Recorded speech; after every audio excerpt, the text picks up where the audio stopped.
Assalamualaikum warahmatullahi wabarakatuh. Salam guru penggerak.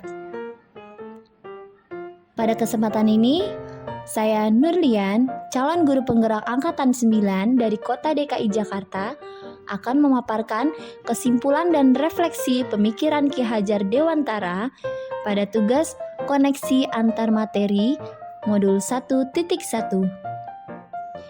Hal yang saya percaya tentang murid dan pembelajaran di kelas sebelum saya mempelajari modul 1.1 yaitu semua murid mendapatkan perlakuan yang sama. Kedua, pembelajaran berpusat pada guru. Ketiga, patokan ketercapaian pembelajaran dari materi dan hanya dari KKM. Yang keempat, murid pasif dan motivasi belajar rendah. Yang kelima, murid tidak menulis sama dengan tidak belajar.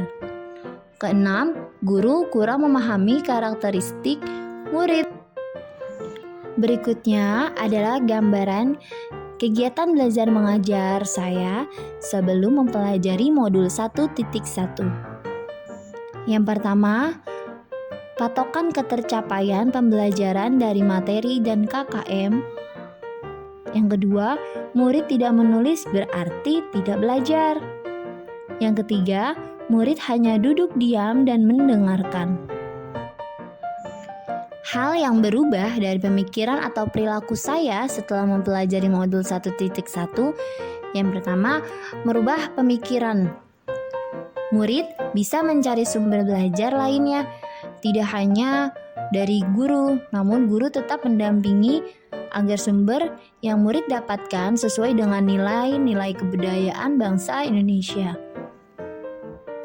Sumber belajar bisa didapatkan melalui internet atau buku-buku lainnya.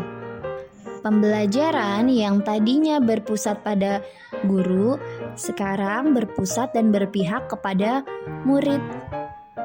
Menghargai setiap karakteristik belajar murid. Murid memiliki karakter yang berbeda-beda, tapi kita sebagai guru harus menghargainya. Guru tidak boleh memaksakan murid untuk menguasai materi yang diajarkan. Tiap murid memiliki kodratnya masing-masing.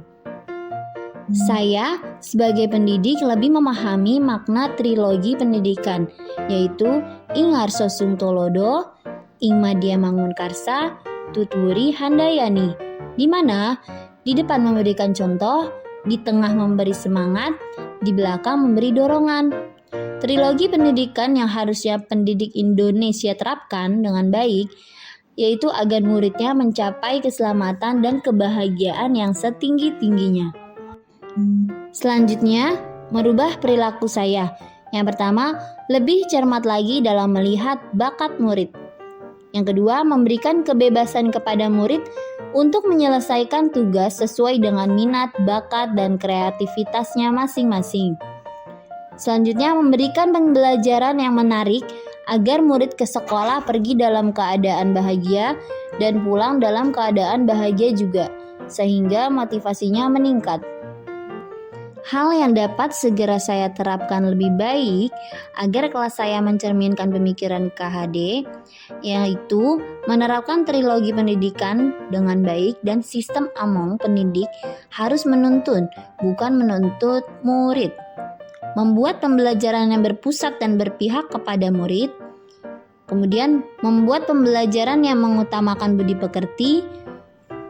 Yang keempat, menerapkan pemahaman merdeka belajar dan mengintegrasikan setiap pembelajaran dengan profil pelajar Pancasila. Kemudian membuat pembelajaran yang aktif dan menyenangkan agar murid mencapai keselamatan dan kebahagiaan yang setinggi-tingginya. Kesimpulan, pendidikan adalah menuntun murid hingga mencapai keselamatan dan kebahagiaan yang setinggi-tingginya.